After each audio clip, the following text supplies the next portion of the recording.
The story begins with a woman named Malorie, who is quietly painting inside her house. Malorie is pregnant, and her baby is due very soon. While she is working on her painting, her sister Jessica arrives and asks her if she has seen the news on TV. Jessica explains that something very strange is being reported. When Malorie turns on the television, she sees disturbing news from Russia. The reporter explains that a mysterious condition has spread there, causing people to lose control of their minds. Anyone affected by it is driven to brutally take their own life. Doctors and scientists are still unsure whether this is a disease or a virus. The only thing known is that after seeing something unknown, people suddenly go mad and kill themselves.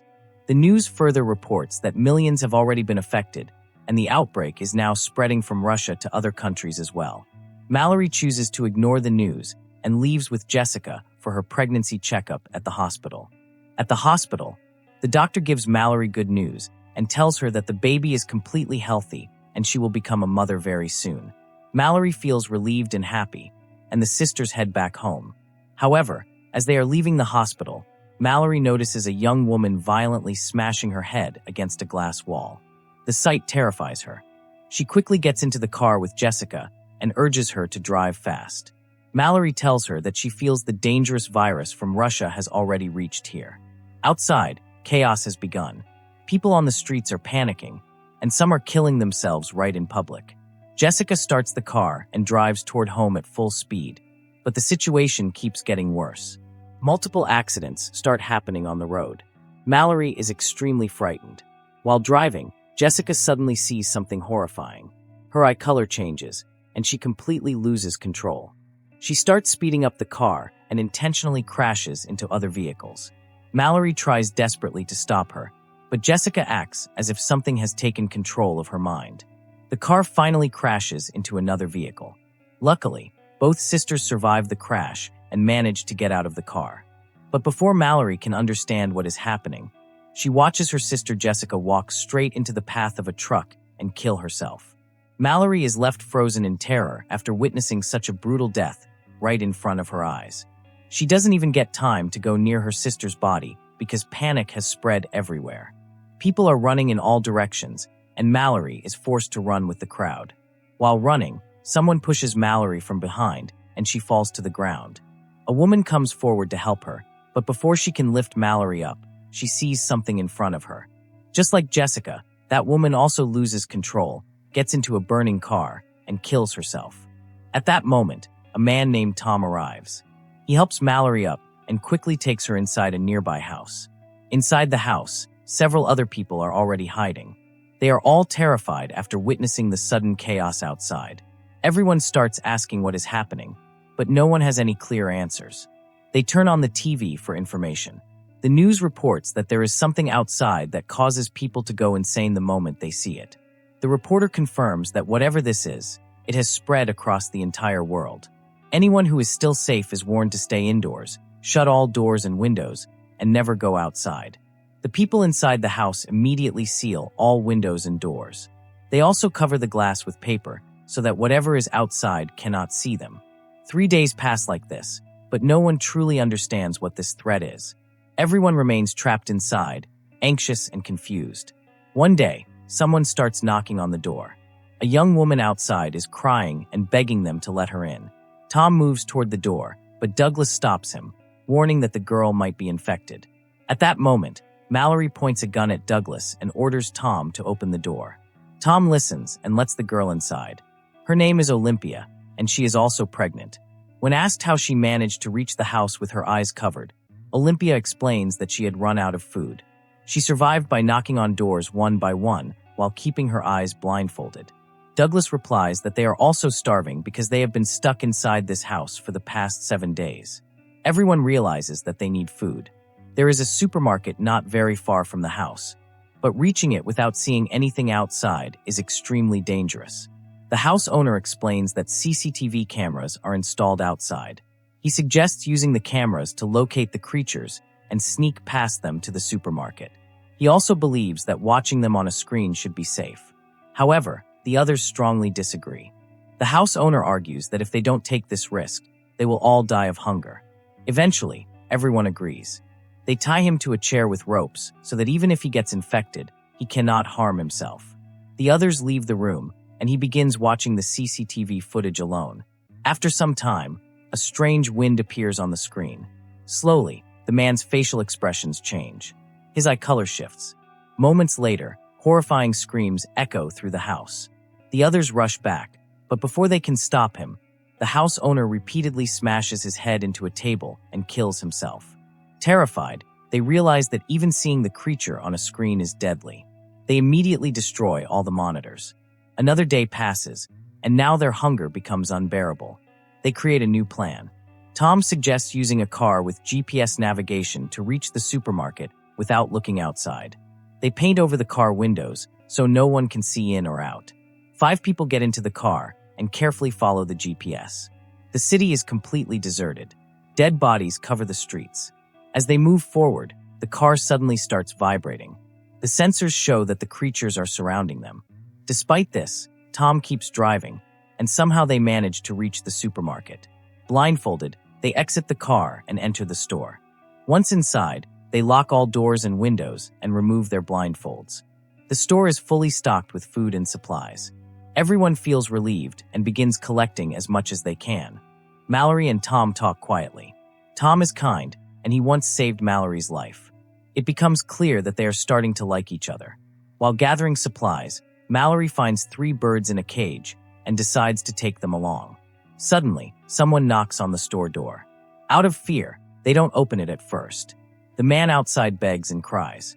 Feeling pity but staying cautious, they prepare to attack if he seems infected. When they open the door, the man forces his way in and starts saying that the creatures are beautiful and everyone should see them. They immediately realize he is infected. There is no way to save him. Charlie pushes the man back outside and sacrifices himself to save the others. Outside, the infected man kills Charlie. Malorie notices that whenever the creatures are near, the birds become noisy. She realizes the birds can warn them of danger. The remaining 4 return home with the supplies, deeply saddened by Charlie's death. That night, everyone goes to their rooms. Suddenly, someone knocks on the door again. Without thinking, Olympia opens it and lets a stranger inside. Malorie sees this and threatens him with a gun. The others gather and question Olympia. She explains that she knows how terrifying it is to be alone outside. The man introduces himself as Gary. He says that psycho people broke into his house and forced his friends to look at the creature, causing them all to kill themselves. He claims he barely escaped. Gary explains that the creature shows people their deepest pain or worst loss, pushing them into unbearable despair. However, people who are already deeply depressed don't die. Instead, the creature controls them and uses them as slaves to hunt others. No one knows whether Gary is normal or a puppet of the creature. They allow him to stay, but Douglas doesn't trust him. Douglas threatens Gary with a gun, but Cheryl knocks Douglas unconscious and locks him in another room. The next day, both Malorie and Olympia go into labor at the same time. Tom and Cheryl help them upstairs. Gary stays downstairs, acting strangely. He spreads drawings of the creature across a table. His eyes reveal that he is already under its control. Both women give birth. Olympia has a daughter, and Malorie has a son. Suddenly, the birds start screaming. Annoyed, Gary locks them inside a refrigerator and removes the papers from the windows. Douglas realizes Gary is one of the creature's puppets. Tom rushes downstairs, but Gary attacks him and knocks him unconscious. Gary moves toward Douglas, but hearing the baby's cry, he goes upstairs instead. He removes the window coverings. Olympia looks outside and becomes infected. Malorie realizes Olympia will kill herself. She grabs Olympia's baby, and Olympia jumps out the window, ending her life. Gary forces Cheryl to open her eyes, and she also kills herself. Gary moves toward Malorie, but she hides herself and the babies under a blanket. Gary tries to tempt her to look outside. At that moment, Douglas arrives with a gun, his eyes closed, and tries to shoot Gary since Douglas cannot see anything. Gary takes advantage of the moment. He suddenly rushes forward, grabs Douglas, and throws him from the upper floor down to the ground floor.